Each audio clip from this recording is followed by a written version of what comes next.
天君，流经大火林。半天横五岳，方海镇乾坤。周游六合内，统领立天兵。文武呼召至，急速莫欺停。急急如律令，邀去。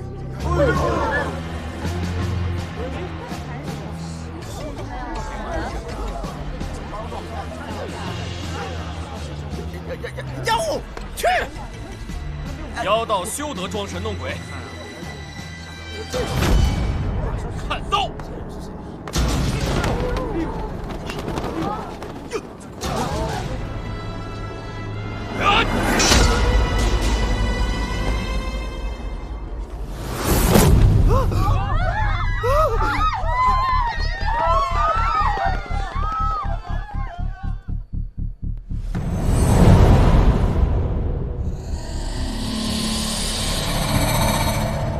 死者身份已确认，太府寺少卿侯南。那就是普通的新蚕丝，死亡时间昨晚亥时，死因是窒息，被裹进白茧之前他还活着。多大仇啊！手法凶残不说，这还示众，太狠了也。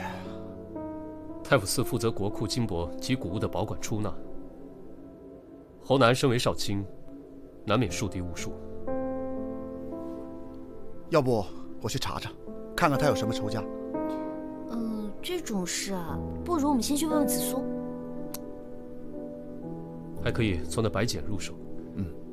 三胖，你先去彻查一下所有养蚕的人家吧。好。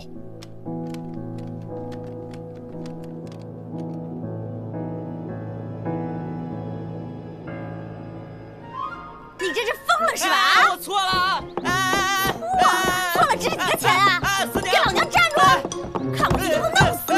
我让你站住，听见没有？啊！行啊你，老娘平时待你也不薄，你这是偷到老娘头上来了！哎，怎么能说偷呢？其实呢，我只是想早起帮你打扫一下房间。一想到你房间里面整整齐齐的样子，我就好激动啊！然后我就不小心一激动就打翻了你的这个盒子。我让你进我房间了吗？啊？无事献殷勤，非奸即盗。掌柜的，早上没人采买吗？没肉了，咱们买了呀，我亲自订的。哦，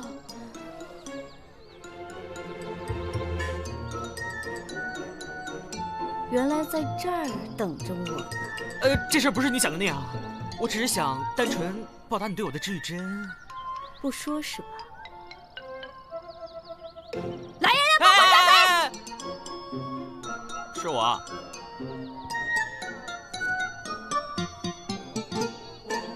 店里全天的供应量，全被你一个人吃了？怎么可能？哪吃得下呀？我只是用那些肉炖了一锅肉汤，炖了整整1宿，再用那些肉汤下了面条，特别入味。早起就得这么吃，才对得起自己的勤劳。那肉呢？都熬成汤渣，我给倒了。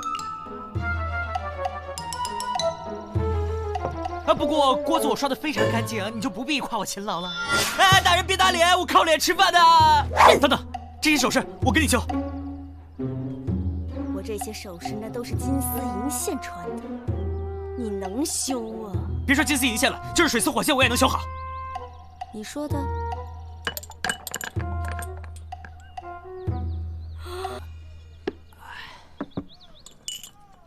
嘿嘿，这个。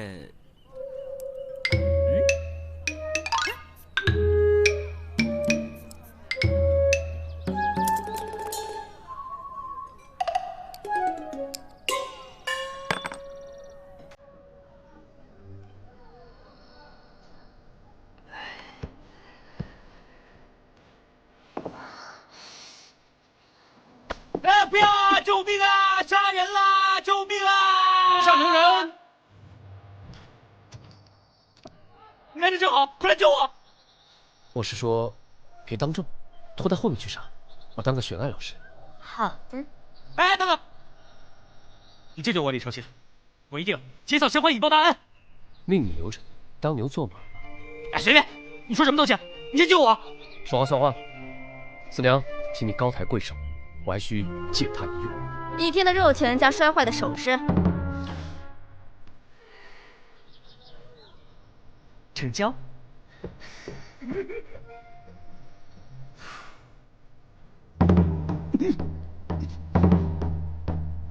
我好像听到了心碎的声音。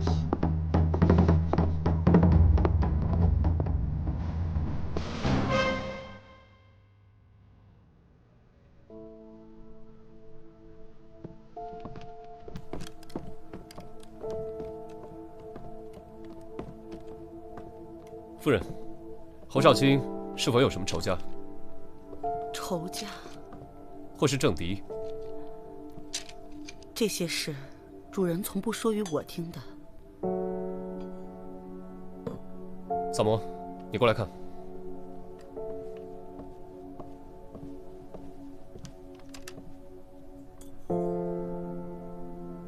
迷香，你都认得还要我看？脏，让你帮我捏出来。当牛做马要有当牛做马的样子。哎，迷香。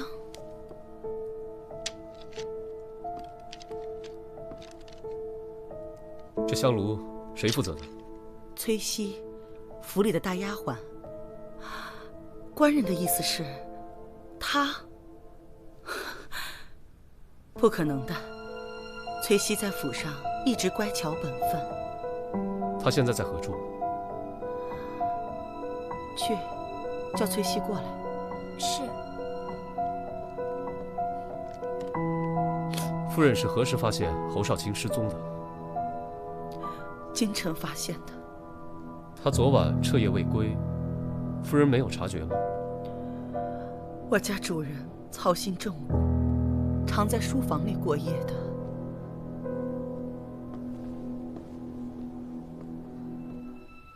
夫人，您叫我。两位查案的官人有话要问你。这书房里的香炉，可是你负责的？是。那这迷香，你作何解释？迷香，香料是夫人配的，我点完之后，夫人便吩咐我出去了。夫人，香料是我亲手配的，绝对没有问题的。崔西，昨夜亥时你在哪儿？在自己房间。可有人证？我与平儿同屋，可她今早才回来。是，昨夜夫人有些头疼，我便睡在夫人房里了，以便照应。萨摩，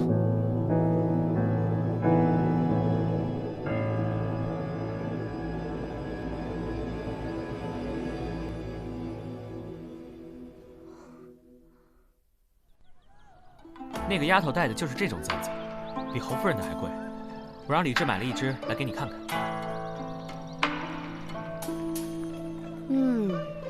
不错，可以。这种品质的，再长3、5只，我的气大概就能消了。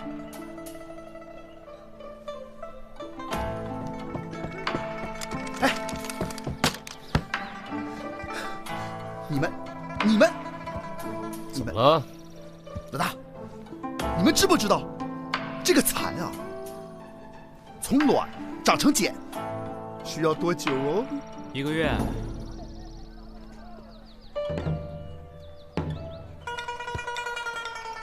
哈哈哈，就是1个月，这是常识嘛，对不对？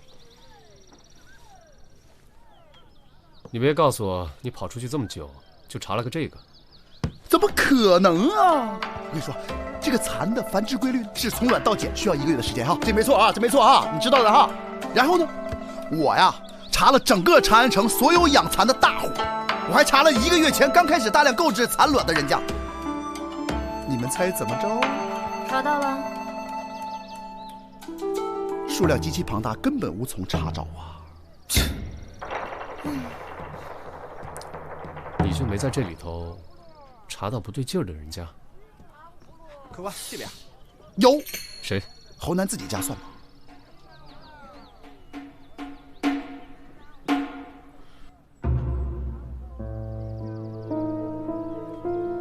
侯夫人，您家1个月前开始大量饲养蚕，敢问是何原因？什么意思啊？你们这是怀疑我吗？不错，我们有理由相信侯少卿同府上的大丫鬟崔熙有着不同寻常的亲密关系。你发现之后心生妒火，便起意杀人嫁祸。证据呢？你只需交代府上蚕丝的去处即可。那些蚕丝都在崔熙的身上。嗯？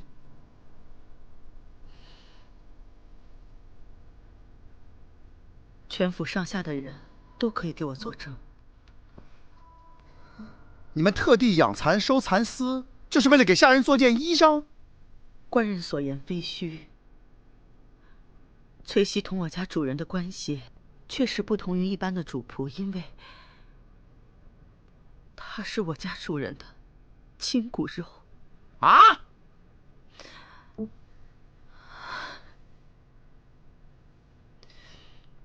崔熙是我们主人的私生女，那已是我进侯府之前的事了。多年来，我同主人虽是间谍情深，但始终没有子女。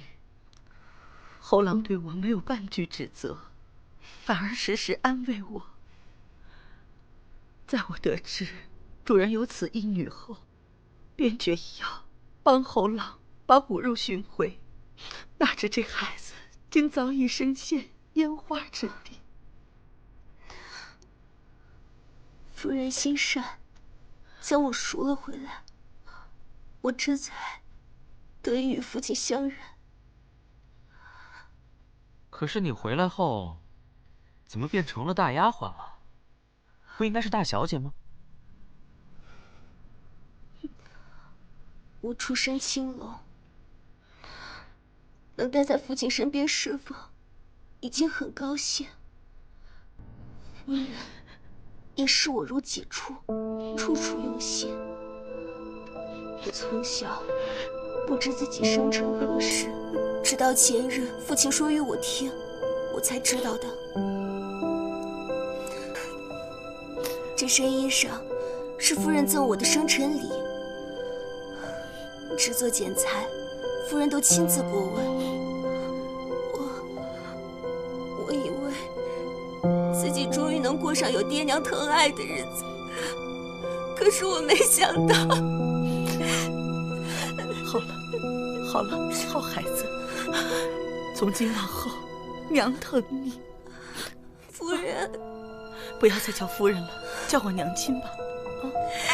娘亲，娘亲。打扰一下，你是何时进府的？大约2、3月前吧。那你之前在青楼的时候，可有什么相好的主顾？你说什么呢你？怎么啦？没事提人家伤心事儿干嘛呀？我跟你说没说过，我断案的时候不要打扰我。不打紧的，真心实意的想好没有？倒有个常来捧场的老叟，挺痴心的模样。可自打我进府后，我们也再没见过了。那这个有完没完？陈年往事跟这儿，哎呀！老叟是谁？好像是个大官来的，姓萧，叫萧生。对，就是他。太子詹事萧生。是。你可工于诗词，还是通晓音律？我从小研习，算是谋生的本事吧。你这是怎么看出来的？你俩之前认识？这位姑娘，我们老大肯定不认识。可是萧生萧战士是我们老大的启蒙老师。不，你是属狗的吗你？哎，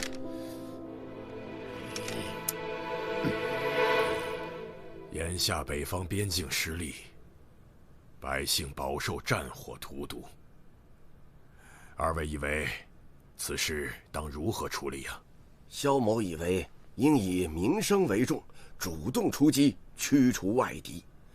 眼前敌兵虽然活跃，但只是小股分头势力作祟。若能个个击破，那无异于断敌方之手足。萧公言之有理。敌方虽然大胜，却也是元气大损，正骄且躁，而我军恢复速度远快于敌方，此时出兵快攻，当是良机呀。二位大人一向都是主战派，可是此种战法需要我军精兵能稳定发挥实力。现在是新帅带兵，士气如何尚不可知。他若贸然出战，恐怕是要吃亏呀。只怕假以时日，敌方亦已养精蓄锐，更加难以对付了。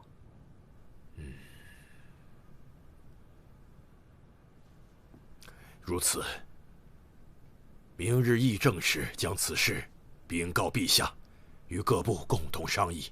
好。哦，对了，今日上朝时，太府寺少卿侯南无故缺席，二位可知是什么原因呢？不知。吕延忠也未见踪影。谏议大夫吕延忠称病告假。父亲，上官子苏见过萧詹事程普业。什么？我等先行告退。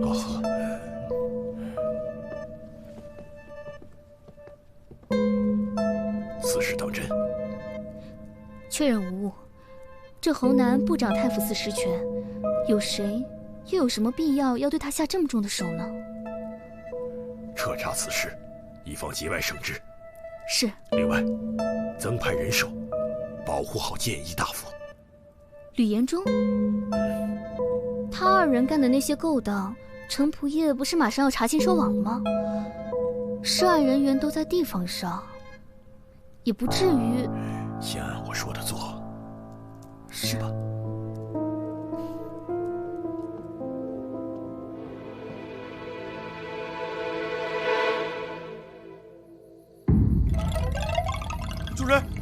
主人，你死得好惨呐！快禀告夫人，快啊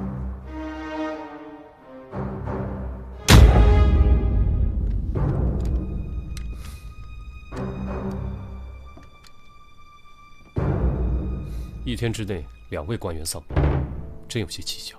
哎，蹊跷。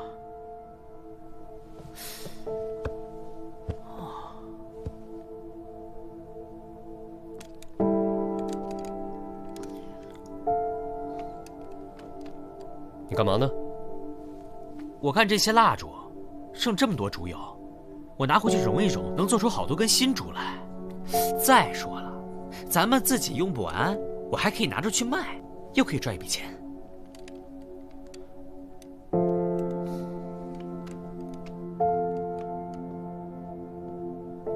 府上怎么这么多烛台？还有这么厚的蜡油，看来你们家挺费蜡的。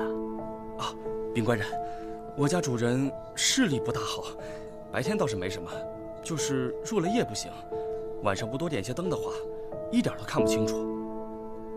这吕延忠身居要职。啊？要职？谏议大夫正五品上，不算要职。哦，还以为他是个小官呢。啊？双爷说这吕大夫是感染某种寄生虫而亡。寄生虫这种东西嘛，吃了不干净的食物，沾了不干净的水，才有可能染来的。不是的，主人恐怕是被萤火虫给咬了。啊？萤火虫？哦，主人生病初期向我们提过，有一晚主人他刚睡下，就听见有人敲门，他去开门却不见人，回屋就被萤火虫给咬了。这萤火虫不咬人的吧？怎么了？这2起案子没准真有关联。怎么说？如果这个凶手是精通于蚊虫饲养之道的人，就可以通过人为操作，令这个受害者感染寄生虫。饲养蚊虫是有这样的人，不是操蛊，而是这些人研究蚊虫的习性，利用他们的本能引导他们。有研究精深者甚至可以催熟他们，比如说，他们可以加快蚕的生长进程，令蚕卵7天内长成茧。你去找四娘，问问她听没听说过城里有这种人。怎么这么会指使人？那你呢？我回一趟大理寺，查查2个受害人之间到底有没有联系。萤火虫。客官慢走啊！紫苏姑娘，喝杯茶压压惊。哎呀，都在呢。哎呀，你们真是不知道，那个谏议大夫吕延忠。紫苏姑娘，我这刚说到吕延忠，我没说什么农毛区啊。算上你这次呢，他已经是第4遍听到别人跟他详细描述那个吕延忠的死亡惨状了。听一遍呢，就得上楼狂洗1遍澡。照这个架势，现在是不用听完就得上去洗了。哎呦，紫苏姑娘，我不知道啊，我。恭喜你啊，三胖，你已经成功的离紫苏姑娘越来越远了。信不信我一口鲜血喷你脸上？好茶。久等了，有头绪了。紫苏已经跟我们说过了。紫苏，他跟你们说什么了？紫苏说，有一个姓程的大官早就暗中调查侯南和吕延忠在地方联合售卖官职的事情。尚书左仆射程同。对，他还说，买官的人早就已经被刑部派人监视了。与此案相关的买官者都在地方上，基本可以肯定这2个案子与那些人没什么关系。三炮啊，你那边有什么消息吗？我去崔西崔姑娘原来的地方问过了，这个萧生萧战士确实常去捧场，而且到现在都是。什么意思？现在顶替崔西姑娘的呀，是一个家道中落的大户女子，她的才情比崔西姑娘可不知高了多少，很得萧战士欢喜。萧战士虽然年事已高，只是因为嗜爱诗词音律，所以对这些有学识的女子啊，他都是赏识怜爱。不过呢，都没有肌肤之亲。哎呀，哦对，这个崔西崔姑娘啊，她能够通过侯夫人跟她的父亲相认，好像暗中也是得到了萧战士的帮助。不过崔西本人并不知情。同我料想的差不多。说的那么好听，到头来还不是个见异思迁的老色鬼。用你评头论足吗？我让你问的是问了吗？问你话呢？哎，好了好了，问了，但是我确实不知道什么养虫的事。不要紧。你刚进门时说有头绪了，有什么新的进展吗？我们基本可以锁定嫌犯了。真的？在吕延忠患病期间，他们家有个小厮失踪了，而且这个人就是吕延忠看到萤火虫那晚的守夜小厮。那这么说，这个虫子就是他放的喽？他畏罪潜逃了？有可能。前段时间吕家人心惶惶，一直没人注意到少了个人。吕家的小厮，不是说是连环案件吗？那他跟侯南能有什么关系呢？暂时还不清楚。三炮，啊，你去把这个小厮给我查出来。紫苏姑娘，我再也不提吕延忠了啊！你再跟我去一趟吕家。凭什么？我不去。凭你是我花钱雇的牛马。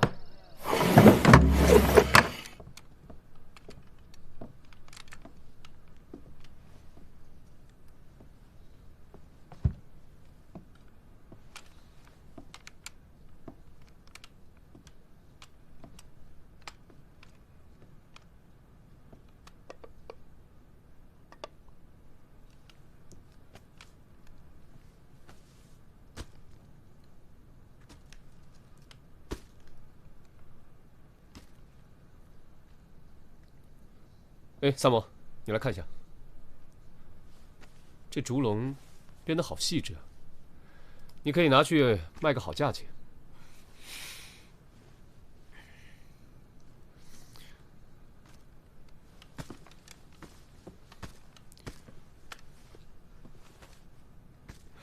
刚刚是我话说重了，驳了你的面子，抱歉。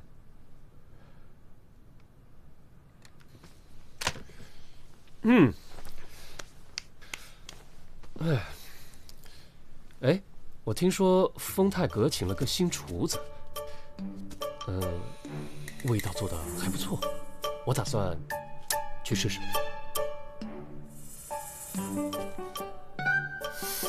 刚刚怎么好像听到有人跟我说话？说什么？是你吗？哎，你看，这个是养虫的器具吧？这个笼子不是你说了让我拿走卖的？我是说里面是蚊虫，不是萤火虫。所以呢？难道不是它？大概不是吧？你看这个房间里，要有的话也只有蛐蛐罐，哪有什么养蚕的痕迹嘛？吕府的守夜小厮找到了，在哪？已经送到双燕那儿了。哈？找到的是他的尸体，在城南的大石桥下面发现的。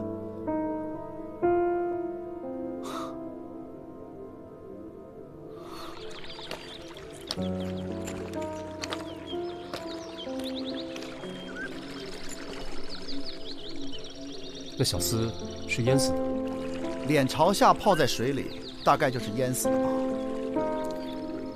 这块的水不急也不深，怎么能淹死呢？淹死倒不奇怪，奇怪的是，现在这个季节，这河里的水怎么会这么少呢？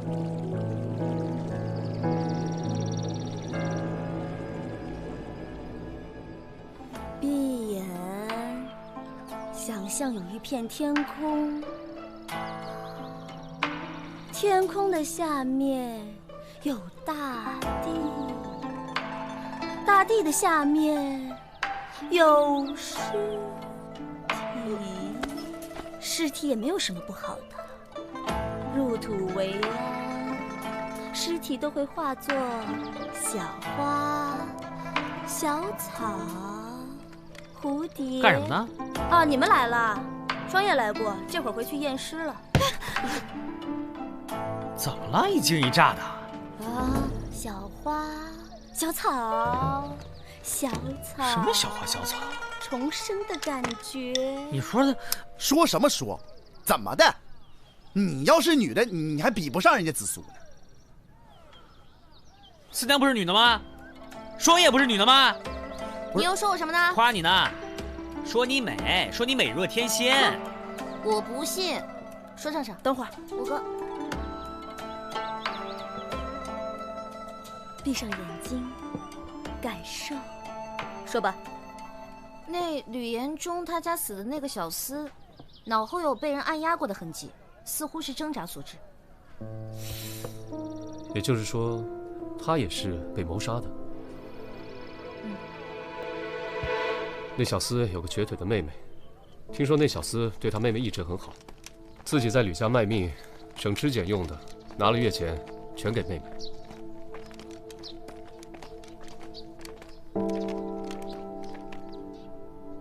你可知道你哥哥近日是否曾与人结怨？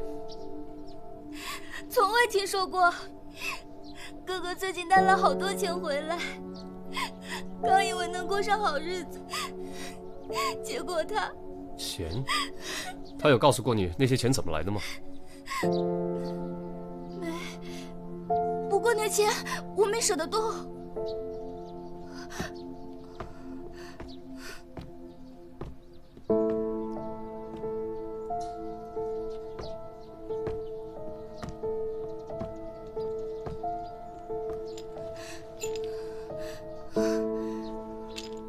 哎，这钱袋看着好眼熟啊！你看哪个钱袋不眼熟？全城百姓的钱袋大概都被你过一遍手了吧？你上次见他是什么时候？就是他拿之前回来的时候，大概6、7天前。那小厮背后还有个主谋，能花重金收买了他，那主谋一定是个有权有势的人了。恐怕这件事还是同买卖官职的案子摘不开。买官案的负责人是程同，去拜访拜访他，或许有用。你不是要现在去吗？天上下着雨，我肚子还饿了，牛马还得请喂草料呢。程府离丰泰阁挺近的。丰泰阁？其实这饭呢，放晚点吃最好，马不吃夜草不肥嘛，对不对？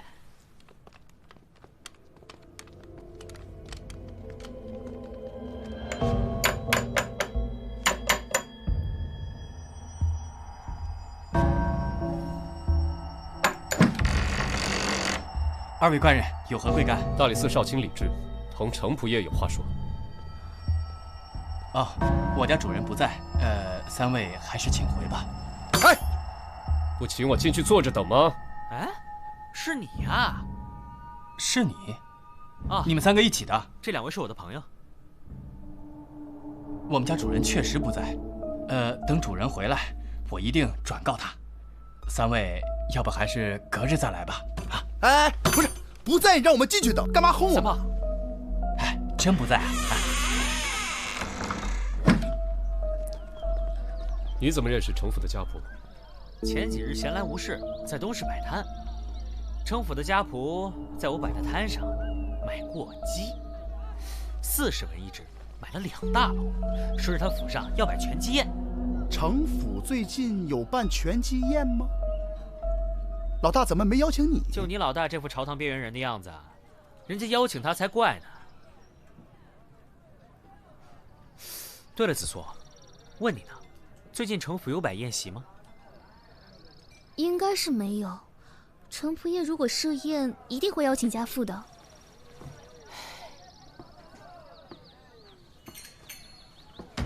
那就很清楚了。现在案情已经大致可以确定了，凶手就是那个程鬼，你们可以去抓人了。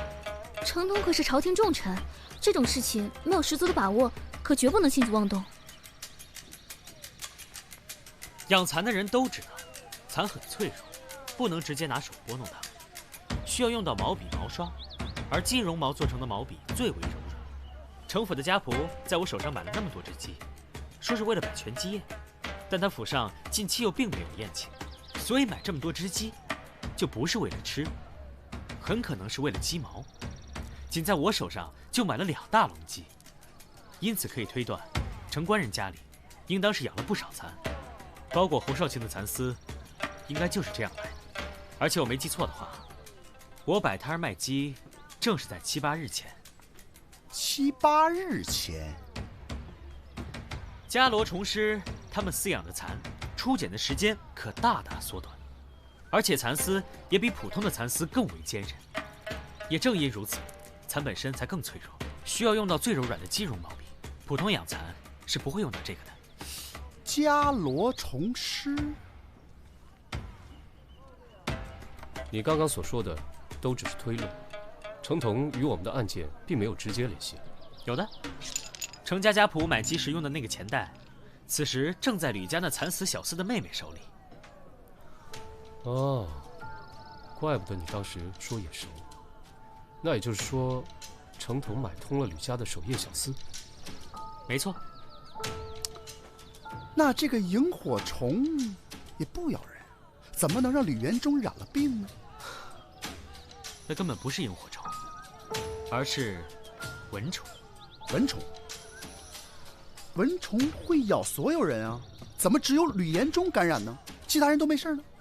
确实是守夜小厮，趁夜把带有病源的蚊虫投放到了吕延忠的房间，令吕延忠感染了寄生虫。至于要避免误伤他人，方法很简单。吕延忠有夜盲症，夜不能视，起身必要掌灯。程同利用这一点，给了小厮携带寄生虫且身上涂有类似磷粉的蚊虫，让他于夜半将蚊虫放入吕延忠的卧室内。待吕延忠被叮咬后，小厮敲门，吕延忠起夜查看，必会点灯，蚊虫自然向着光源而去。蚊虫身上的磷粉靠近热气就会自燃，带病蚊虫便不会给其他的人也造成威胁了。所以吕元忠当晚看到的并不是萤火虫，而是自然的杀人凶器。没错。作案的手法破解了，但是他到底有什么杀人动机呢？无非就是朝廷上的党派斗争嘛。可这3人在朝堂上不存在什么势力牵扯的问题。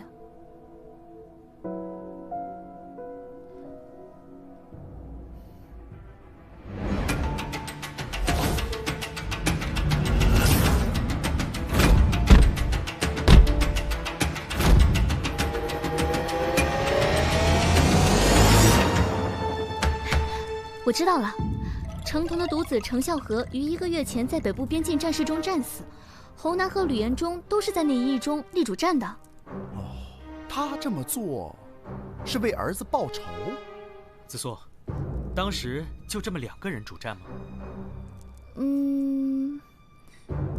还有一个人，萧生官人也是在那一役中立主战的，不过他平日与程同关系挺近，或许是这个程同才放过了他。不好说，你们最好还是去萧家查看一下才好。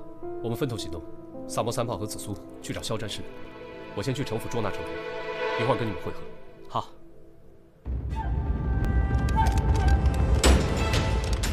李少卿，这里1个人也没有。没有。搜。是。城府把我家主子请去了，这会儿应该还在那儿吧？不好，萧战士有危险，应该是被程同抓了。这事可千万不能让老大知道。怎么了？老大表面上一副不在意的样子，其实萧战士在他心里比他父亲都重。万一出事，老大非疯了不行。那就更不能瞒着他了。要是咱们因为顾虑耽误了营救，他会恨咱们一辈子的。三炮啊，有个事要辛苦你跑一趟。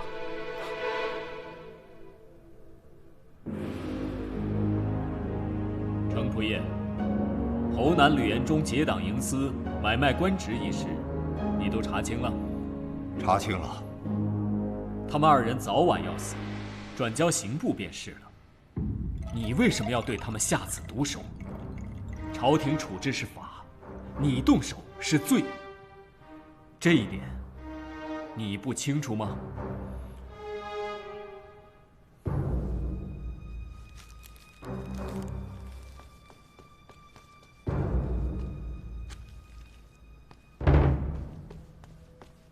这是犬子赴战场前留下的诀别家书，其中详述了正确的作战方略，也写进了他赴死前的不甘。在原本可以不死的情况下，因不懂战略的文官贪功，不得不舍命冒进。他心中该是怎样的滋味啊！拿到这封家书的时候，臣甚至不敢想象他赴死时的恐惧。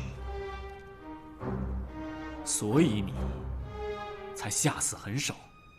是，臣之所以选择这样的方式谋杀他们，不过是想让他们也尝尝那种明知要死却无力回天，只能等着死亡一点点逼近的恐惧。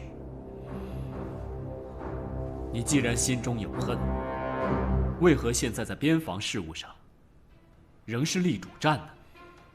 以当前的形势，立主战的方略是正确的，况且这也是犬子的遗愿。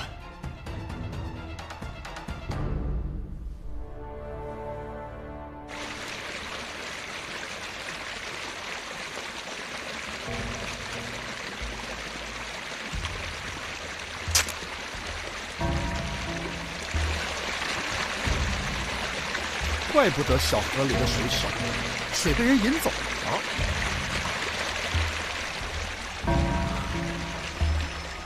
朕已留不得你，但怜你爱子心切，况侯吕2人原就难逃死罪，朕可许你自选一条去路，说辞体面，日后也将善待你的宗族家事。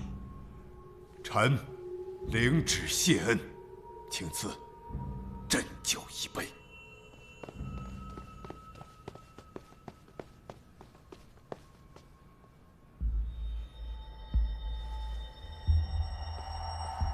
启禀陛下，大理寺报，太子詹事萧生失踪。什么？你往日挚友也不放过吗？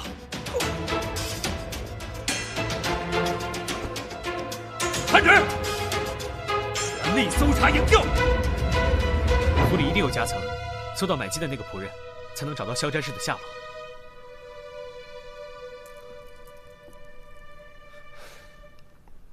都站在原地，不要动。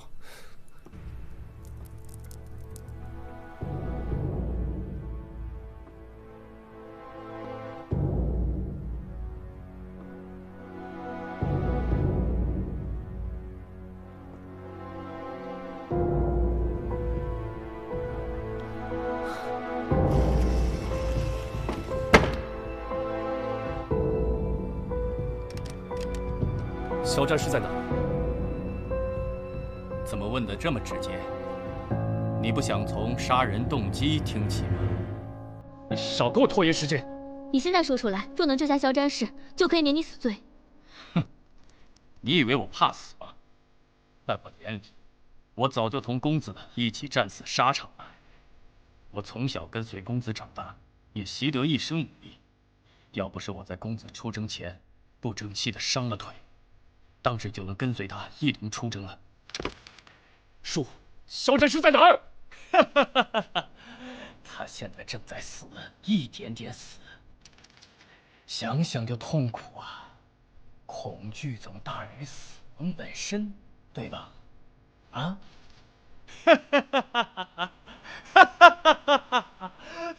你们是不是打算把肖战氏淹死？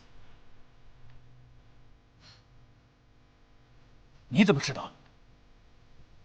那日在门口见到你裤脚全是水，地上湿漉漉的一片，外面并没有下人，再加上程同惯用慢慢折磨人的杀人手法，可以猜到你当时是在试着控制水量，好知道放多少水才能达到一点点淹死肖战氏的效果。估计再说上2句话，他就该死透了。叔，在肖战是在哪儿？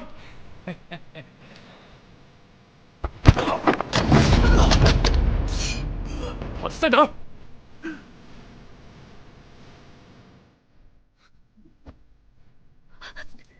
这怎么办啊？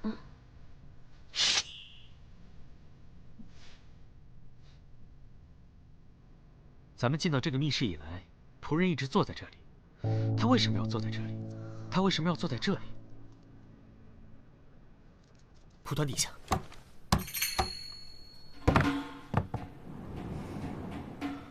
在这儿。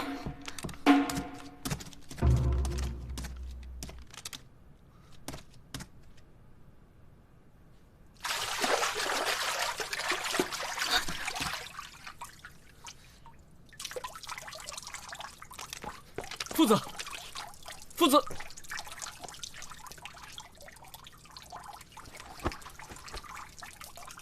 这水这么浅，那家仆不是说……我之前嘱咐三炮去找大木板，把出水口挡住了。虽然不能完全挡住水，但却能大大降低输水量。喏，你看那。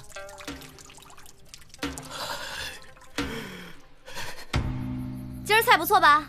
这可是专门给你们庆功的呀！蜜汁烧鸡。你这又是怎么了？能把那个鸡拿走吗？我现在看什么鸡毛、蚕啊、蚊虫啊，我就浑身发冷。啊，蚊虫都见不到，那你这个夏天可难过喽。等等，哎，别扔啊，留给我当宵夜。凭什么？我就不能自己留着当宵夜？紫苏，走，跟我端饭去。哦，小气。哎，三炮呢？是啊。嗯。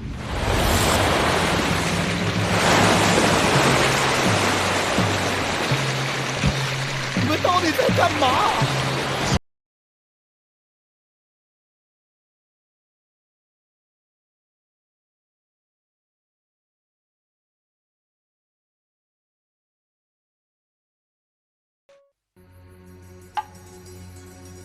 天干物燥，小心火烛。天干物燥，小心火烛。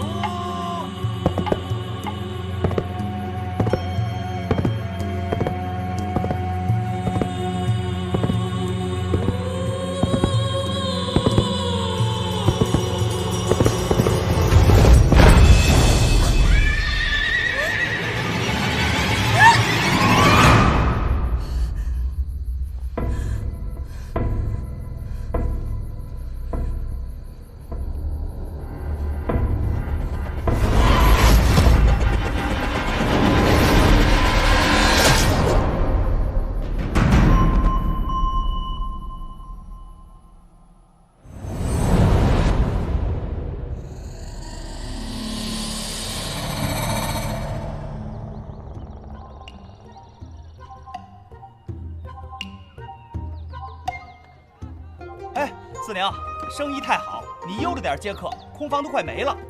好，房间还没好，您先等会儿啊。起来了。呀，四娘，你昨晚烧高香了？怎么这么多客人？哼，以我四娘的姿色，自然有人慕名而来。我还需要烧高香吗？哎呦，掌柜的，您哪来的自信啊？嘿嘿。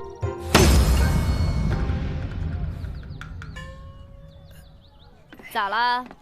不服啊？服不服？老板娘，我的房。等着。哎，打听一下，今天什么日子？小哥，这事儿你都不知道啊？不知道啊。啊？看他年纪轻轻的，相貌也不错，怎么连这事儿都不知道啊？就是啊，你不会连燕春阁都没去过吧？没去过啊？怎么了？燕春阁头牌青云姑娘拍卖初夜权，大家从各地赶来啊，都想得一夜之欢呢。那干嘛非得住凡舍啊？住燕春阁去啊？嗨，燕春阁满房了，否则谁住这破地儿？就是。我说你俩，一个长得人模狗样，一个年纪一大把，有钱有闲的话多做点善事儿，保重身体吧。哎呀，不好意思，只剩1间房了。哎，老板，我给我要房，先回答我一个问题：我美吗？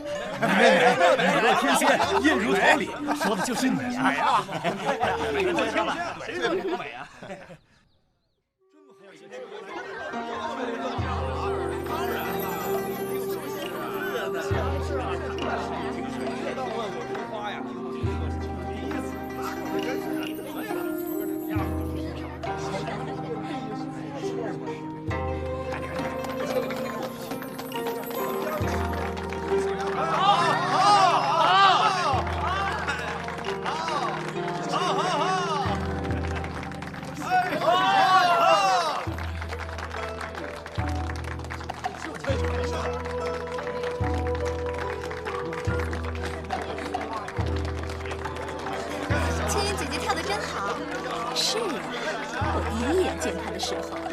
知道他一定可以。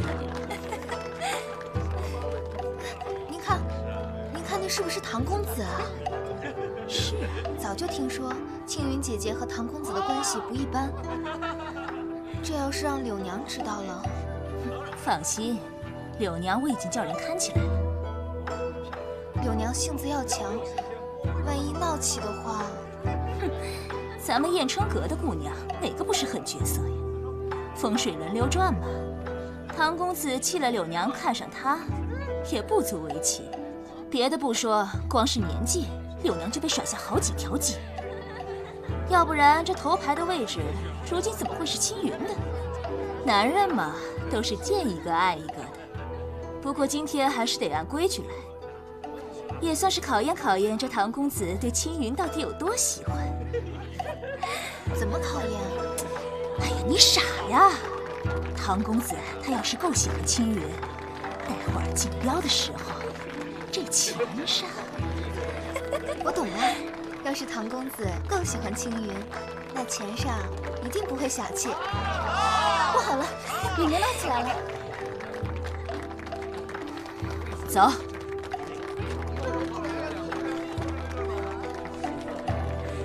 哎呀，你怎么就不明白呢？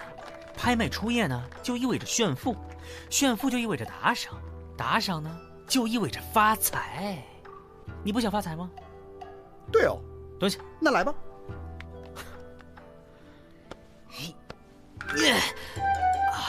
哎，咱俩为啥不走正门呢？哎呀，街坊看见了，说咱俩是嫖客，脸往哪儿搁呀？先说好了啊，赚了钱的对比，独吞死全家。哎，废话咋那么多呢？让我进去！让我进去！我看见他了，你们让我进去！柳娘，你就别再执迷不悟了。他对我是真心的，让我见他。唐公子是来看青云的，今天来的可都是贵客，有你这么给金主惹糟心事儿的吗？嗯，带走。我天，怎么还打人呢？谁？哦，哎呦！哎呦！哎！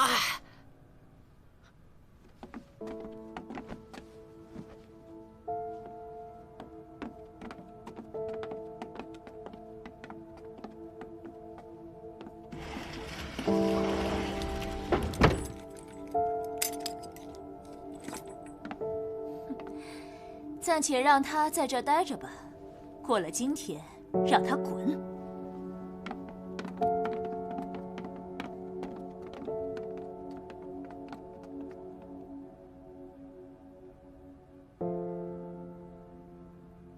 亲爱的贵客们，青云的初夜拍卖会正式开始。我出1000文。1000文。我出2000文。王公子出2000文。我出3000。3000文了，刘公子真大方。5000文。5000。君安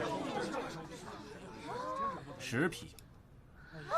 捐10匹，还有出价的吗？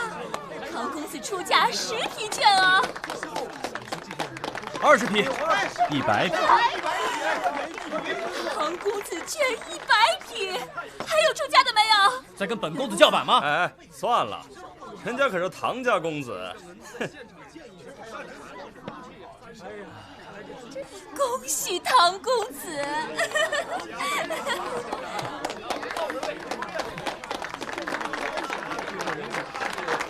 哎呀，再次恭喜唐公子啊！恭喜唐公子进洞房了！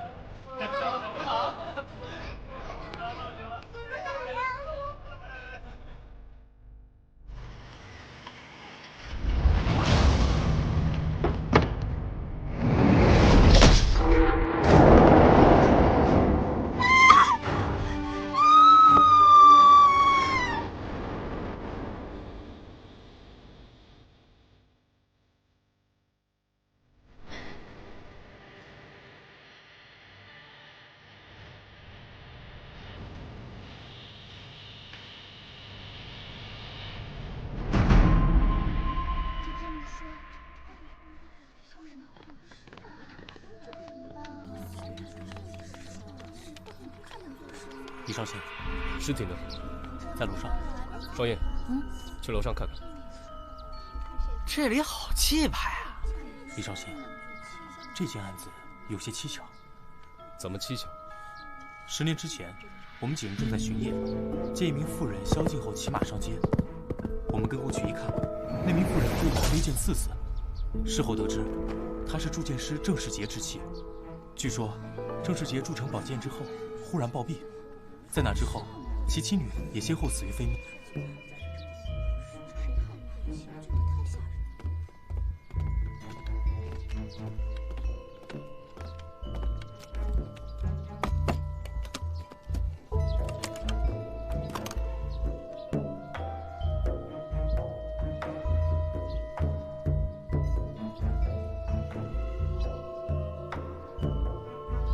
可后来，那把剑竟然不见了。所以，你认为这可能是邪灵作怪？正是。本案的2名目击者称唐元也死于飞剑。老大，怎么样？尸体检查过了，唐公子的确是死于剑伤。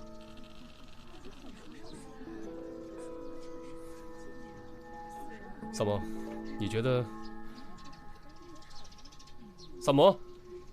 萨摩多罗！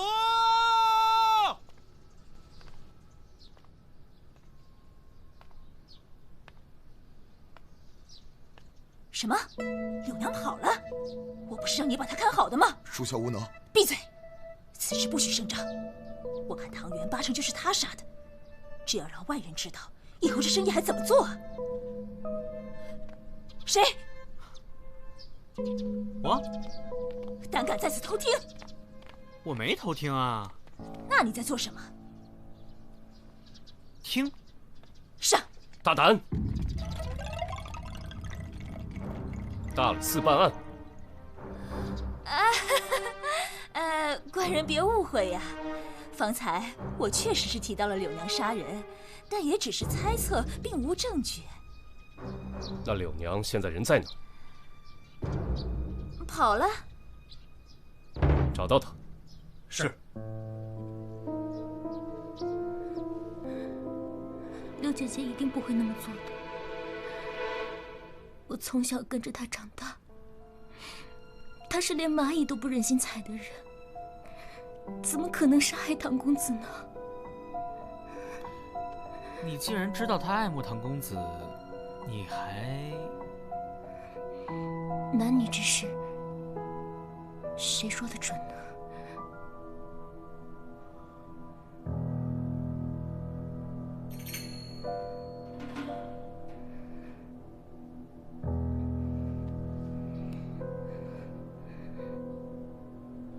看来你还真是挺爱慕唐公子的嘛，把他的名字戴在手上。明见笑。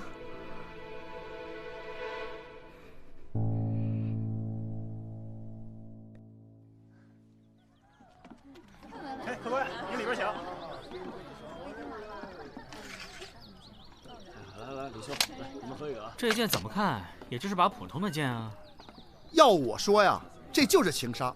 那燕春阁的老鸨说得很清楚，这一开始啊是柳娘跟唐公子好，后来呢唐公子变心，柳娘由爱生恨，悲从中来，一剑刺死了唐公子。那你说说看，这柳娘是怎么让剑悬空刺死唐公子的？难道是她召唤出了剑灵？绝无可能。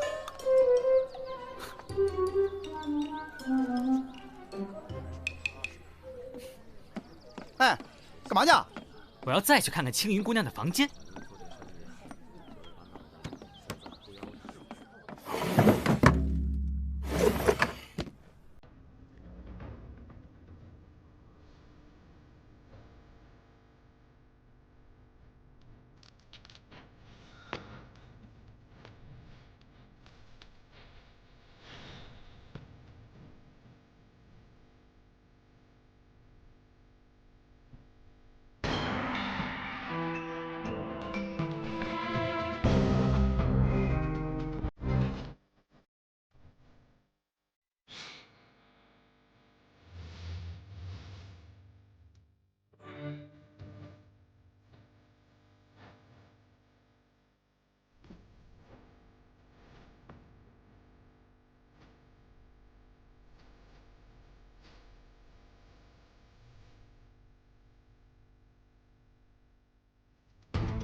三毛，柳娘找到了。青云，你给我出来！好好的柳娘，怎么就在他的房间里丧了命啊？柳娘，你别给脸不要脸，再胡闹，休管我不客气！我要跟那个贱人拼了！跟谁拼了呀？哎呦，两位官人又来了，也不跟我说一声，我好给你们安排安排呀。不用了，有话要问你。哎呀，您尽管问。包母，你对姑娘们可够大方的，她们的衣裙都是用天蚕丝做的。公子说笑了，这天蚕丝啊，只有当初唐公子送过2匹给当时还是花魁的柳娘。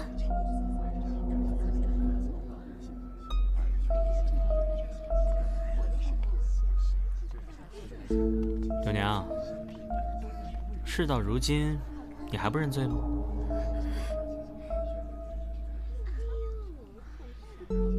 这根是我刚刚在青云房间里发现的丝线，是天蚕丝。这种天蚕丝坚固不易断，而且透明不易被发现。青云的房门上有2个小孔，有人用天蚕丝穿过小孔，把剑绕梁悬挂。只要外面有人一推门，丝线受力正断，剑就会刺向唐公子。这也不能说明就是柳娘杀了人呐，这。找到了，老大。正如保姆所言，这燕春阁里好像只有你柳娘才有天蚕丝做的衣裙吧？当真是你杀了唐公子？他说过要娶我的。你这个不知好歹的东西！哎呀，气死我了！跟我们走吧。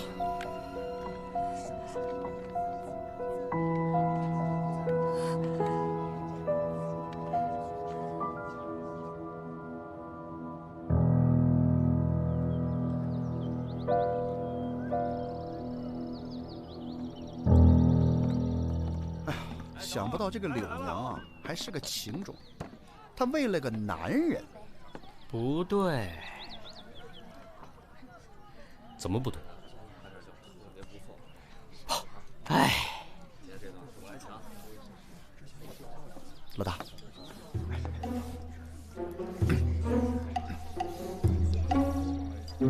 哎。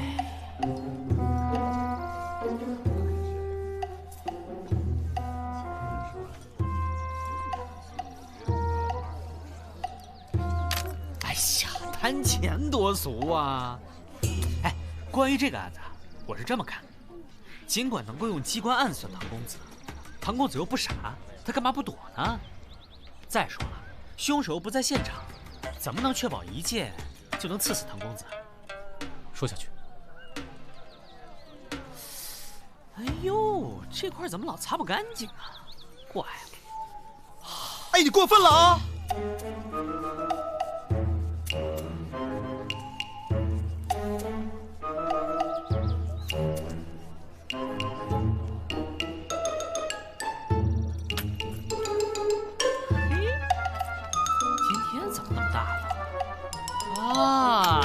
你会不会是看上柳娘了？依我看，她都已经认罪了，没有必要再追究嘛。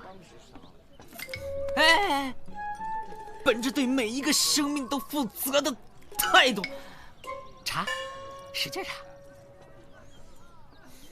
哎，对了，如果真的是柳娘做的，她为什么一定要按照10年前的方法来杀害唐公子呢？难道咱们抓错人了？我现在就回大理寺，让他们把人放了。等等，不行，现在是柳娘自己认的罪，没找到真凶前，不能轻易把她放出来。依我看嘛，我们还得先从那把剑入手。这就是你们铺子里面全部的布样了吗？啊，是。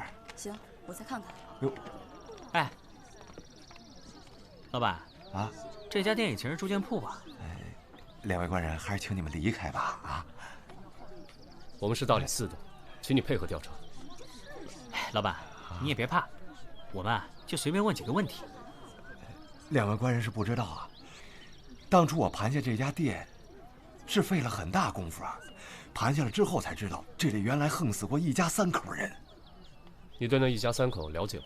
只听说那对夫妻是有名的铸剑师，向来是乐善好施。平素也没听说得罪过谁呀，恐怕是得罪了剑灵，才遭致横祸呀。剑灵？是这个吗？哎，不是，这就是当时那把剑哦。哎，离我远点。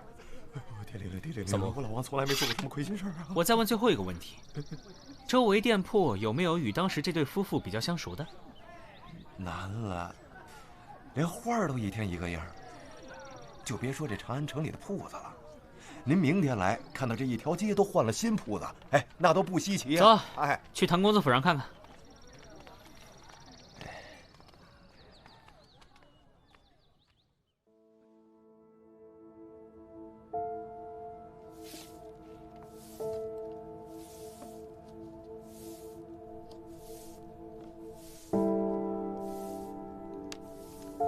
唐掌柜就这么一个儿子，丧事办得这么潦潦草草的，看来唐公子也没有多受宠嘛。是啊，一个吊唁的都没有，这人缘啊！贵客前来有失远迎啊，各位官人，请随我来。请，官人们里面请。犬死不孝，让3位官爷受累。那人已伤心过度，已多日居于寝中，还望三位多多包涵。唐掌柜，这位是萨摩多罗。平时说话有点不够脑子，待会儿若有什么不妥，还请见谅。谁说话不过脑子啊？我也不是小气之人，但说无妨。那好吧。听说您就这么一个儿子吧？方才我看，这丧事也办得太……是草率啊！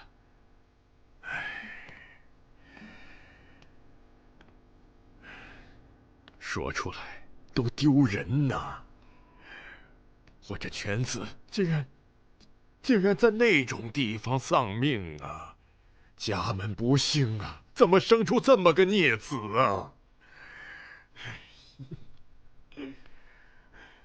唐掌柜，容我多嘴问一句，贵公子可得罪过其他什么人吗？他正是啊，一副吊儿郎当的样子，恐怕早已招惹了不少人。我看呢，就算他不是被那妓女所杀，早早晚晚也会死于非命啊！依我看，他就是活该呀！不提了，不提了。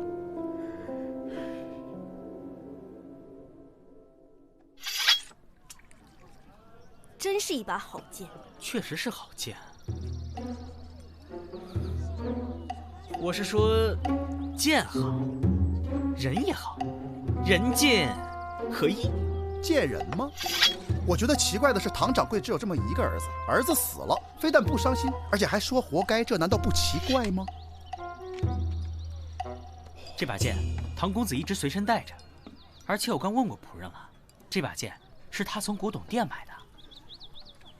对了，子素，这唐掌柜什么来头？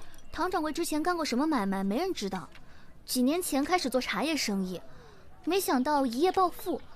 听说他很少与人来往，白天老老实实做生意，晚上就关起门来自己过。这种生意人真的很罕见。难怪唐公子去世，也不见得有人前来吊唁。依我看，也别扯那些没用的，现在还是剑要紧，多有趣儿啊！剑灵，还是贱人吗？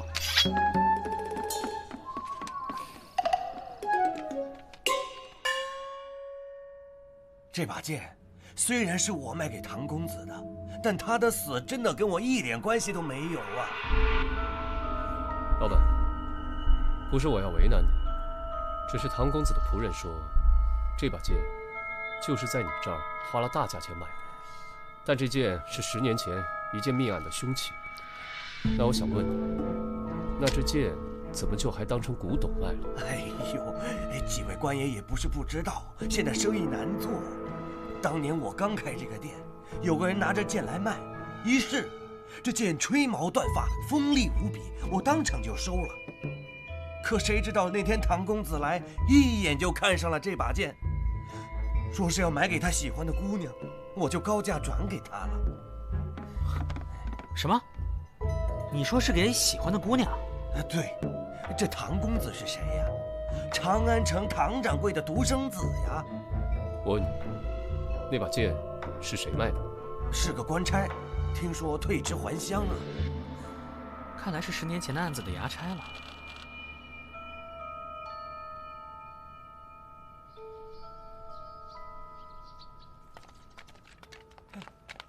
禀少卿，当年的衙差带到。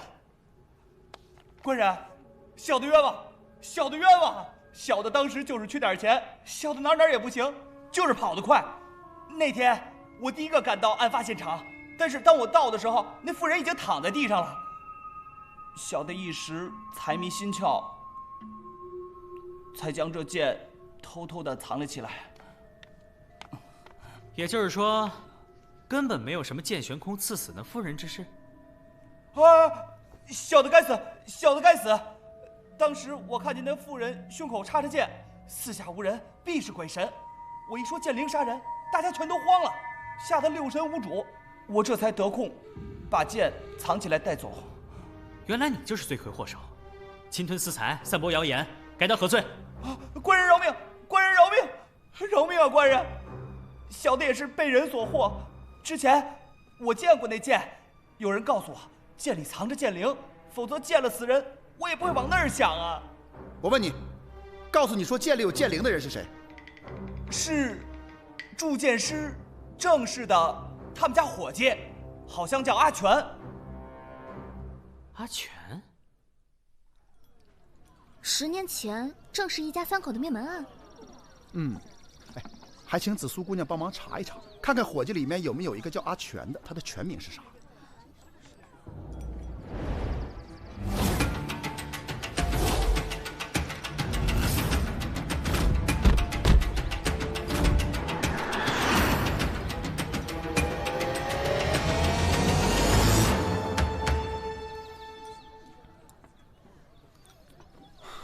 户籍册里只有他们一家3口的名字，恐怕那家伙还没有入籍。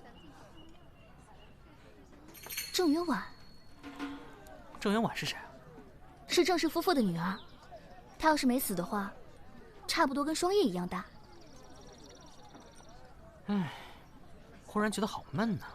三胖，咱叫上李治去趟唐掌柜家吧。他不是说要请咱们喝好茶吗？人家只是跟你客气客气，你还真当真了。哎，我这人就是什么事都当真。哼，走着。唐掌柜，我们仨没打招呼就到贵府，给您添麻烦了啊。上次没招待好各位，这次也算是赔礼道歉啊。唐掌柜，我听人说啊，您现在也算是长安城里的大户，却鲜少与人交际，为什么？我猜，应该您是生性内敛，不善交际，对不对？看来你是很了解老夫啊。唐掌柜，您做茶叶生意，差不多也10年了吧？是啊。10年前，你是做什么的？一介农夫。哦，10年前，您可曾认识一对铸剑的郑氏夫妇？不曾认识。哦，那我一定是猜错了。您手心的粗茧，以及肩膀上的肌肉，原来是耕田所致。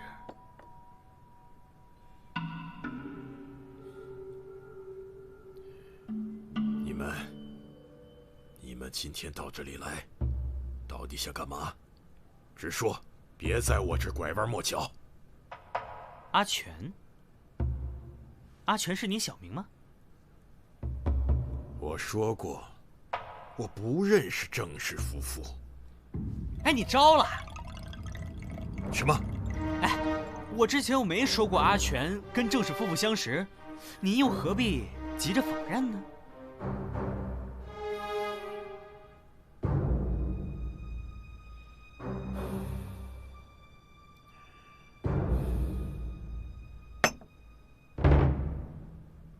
对，是我杀了他们。哦，可是当年我没有偷钱呐。我给他们干了那么多年，就因为少10文钱，他们就怀疑到我身上。当年我拜师学艺，他们口口声声说要教会我铸剑之术啊，可就是为了10文钱呐！从此就对我冷眼相待，非打即骂，只让我做些粗活。我偷偷铸出那把宝剑，他竟想让我把它毁了。毁我心血者，我必毁之。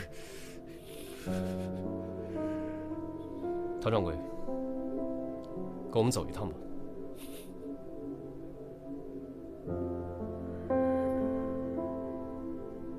如今我的犬子也阴差阳错的丧命在那把剑下，真的是因果报应啊！是是奸灵的诅咒啊！你的意思是，你儿子不是你杀的？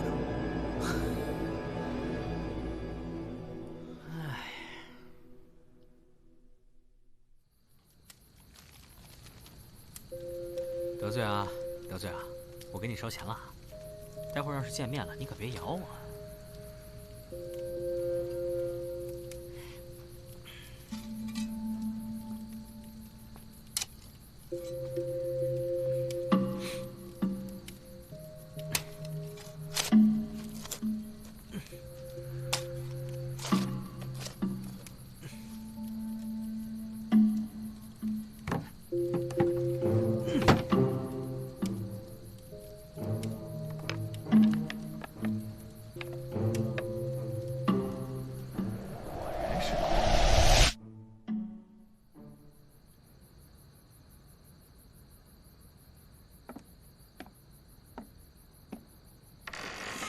谁？干嘛呀？半夜吓唬人！你知道宵禁已经过了吗？知道我有多担心你吗？不是有李少卿罩着我吗？天子犯法都与庶民同罪，何况你个无名小卒？哎，真是人情冷暖呐！我做这些可都是为了查案，天知地知，我知，我知。别卖关子了，知道什么就赶紧说。不都说郑氏一家3口都死了吗？可是呢，小女儿没死。你是怎么知道的？因为那个棺材里面是空的。你刨了人家的坟呢？说什么呢？这么难听！查案需要，查案需要。哎，不，你这也太下三滥了吧！我回来喽。哎，我说双叶，哎，大晚上的瞎跑什么呢？他叫我去的。这么晚，你去哪儿了？萨摩让我潜入唐府灵堂，再仔细查验唐公子的身子。你这胆儿也太大了！哎，你要不要也死一回，让我看看你的小身板啊？不用，谢谢。哎，行了行了，别废话了。查得怎么样？我仔细检查了唐公子的尸体，剑伤是没错，不过我发现一个伤口被插入了2次，而且应该是同一把剑所为。哦，还有，第2剑应该是唐元死后才补的。你的意思是，唐公子在青云姑娘和侍女进屋前就已经死了？那这唐公子到底是谁杀的呢？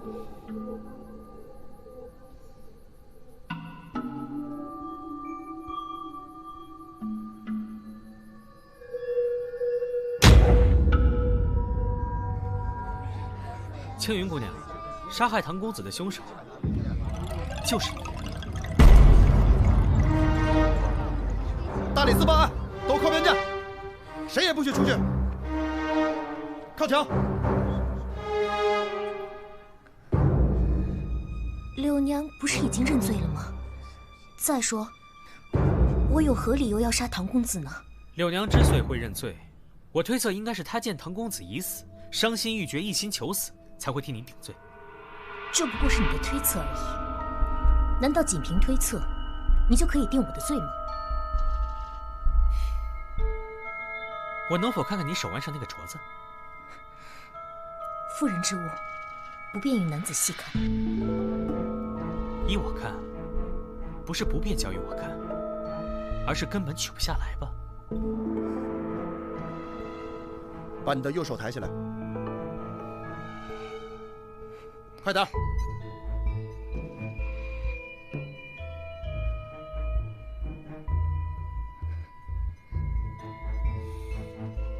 如果是后来打的镯子，镯子应该比手腕宽，就像保姆手上那个。而你这个镯子，是紧紧锁在自己手腕上的。所以我想，这镯子是你从小就佩戴着的，从未取下来过吧？你镯子上刻着的“元”字，不是唐公子唐元的名字，而是你的名字，郑元婉。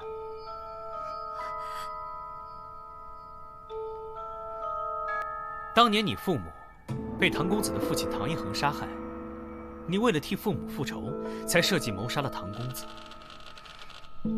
但是当时侍女是陪同我一起回屋的，和我一起看到了唐公子被刺死。我哪里有时间去杀害唐公子呢？你之所以让侍女陪同你一起回屋，只是想利用她作为见证人。当时唐公子早已被杀害，你布置机关只是为了让侍女看到那把剑悬空刺向唐公子。随后，你让侍女出去叫人，再利用此刻将剑插回伤口，造成飞剑刺死唐公子的假象。能有时间完成最后一步的，就只有你。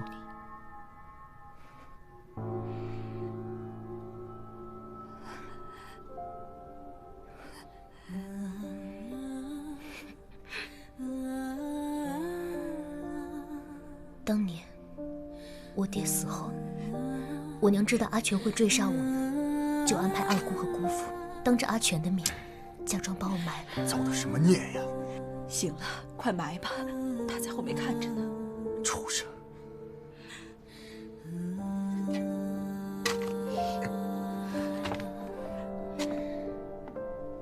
之后，我被卖到了燕春阁。从那以后，替爹娘报仇，支撑着我活到了今天。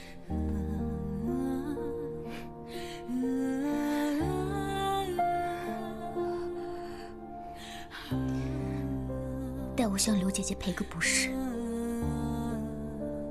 虽然我也不指望她能够原谅我。